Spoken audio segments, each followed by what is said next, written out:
जी बिल्कुल, आपको पता है कि हालिया जो दरिया रावी में सैलाब का स्पेल है वो काफ़ी तेज़ हो चुका है। यहाँ के जो इलाके हैं वो पानी से भर चुके हैं, फसलें वो ज़ेरे आब आ चुकी हैं। दरिया में तो हद निगाह पानी का जो है आप शोर देख सकते हैं। जब तक आपकी नज़र जाती है वहाँ तक जो है पानी ही पानी आपको नज़र आ रहा है। तो मेरा कैमरामैन आपको दिखा सकता है कि यहाँ पर आपकी नजरें खत्म हो जाती है, देखना बंद हो जाती है, यहाँ तक पानी जा रहा है। कैमरे की जो आंख है उससे भी पानी ज्यादा दूर तक जा चुका है।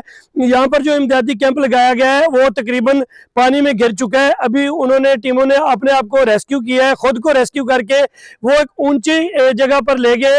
यहाँ पर जो कश्ती लगाई गई थी वो निकाल ली गई है। यहाँ पर कल रात तक जो पानी था वो आज 2 गुना पानी बढ़ चुका है।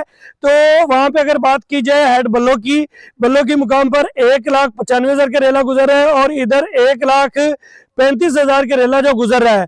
तो यहाँ के जो मुकामी लोग हैं उनका जो है इनखला मुकम्मल हो चुका है।